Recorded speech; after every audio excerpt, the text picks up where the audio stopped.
Why is Jefferson County a crucible of the Civil War? Well, there's no question that geography is the key. Geography really creates that crucible.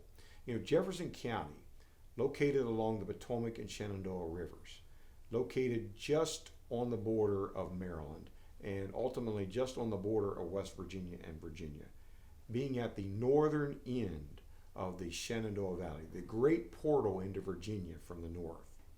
When you take all of that and you put it into the crucible, you're going to see that Jefferson County is going to be vastly influenced by the war, because it literally becomes a principal carrier of the war. It becomes a host of the war. And Jefferson County was not able to escape from the war. A lot of places in the Deep South didn't experience the Civil War until 1863 or 64, maybe even 65. And I'm talking about military occupation, military invasion, armies marching through.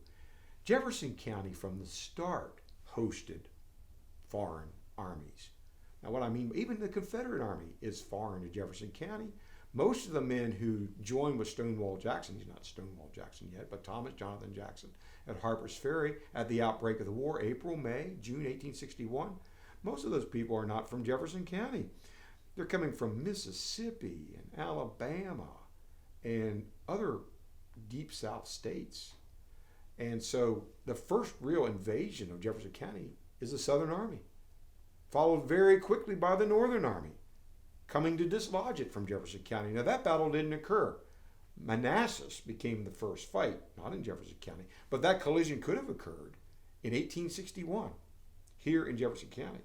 And that sets us up for this tension between North and South, as both armies are going to position and maneuver through and across Jefferson County all 4 years of the war. It couldn't escape the geography. The people of the county were affected by this geography. Now, it's easy to think of Jefferson County as being part of the Confederacy. It's easy to think of Jefferson County being loyal to the Confederacy. But there were divided loyalties here. It was a very complex population based on the ethnicity of the people here, the religion of the people here, when people arrived here, the race of the people here. This is a true mixing pot of many, many different philosophies, ideas, and cultures that all came together here, and they had varying perspectives on Civil War. And so there's great tension and conflict in the county itself during the war. Many men indeed will go fight for the Confederacy, but there are other people here in this county that remain very, very loyal to the North. They have to do it quietly. They're in great danger if they express their loyalties to the Union, because after all, you're in a foreign country now. You live in a Confederacy.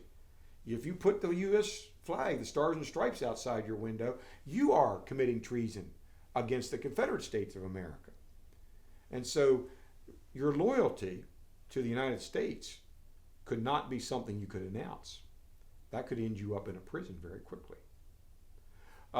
So this idea of the armies moving back and forth, the armies occupying, the armies invading, the uncertainty of day-to-day life. You didn't know which flag you should fly from day to day, and that could change sometimes from hour to hour. Charlestown changing hands, Shepherdstown changing hands, Harpers Ferry changing hands because of the armies moving back and forth. And so there was total instability. Your life, the routine, there was no routine. You couldn't predict from day to day. You didn't know what would happen next. And there was great fear as a result of that. This was an uncomfortable place to live, juxtaposed over the great beauty of Jefferson County, the fertile lands, the gorgeous rivers, the wonderful livestock and agriculture, and a people who worked hard. Juxtaposed over all of that was this hard hand of day-to-day war. And the conflict not only resulted in ruin, but in many cases, death.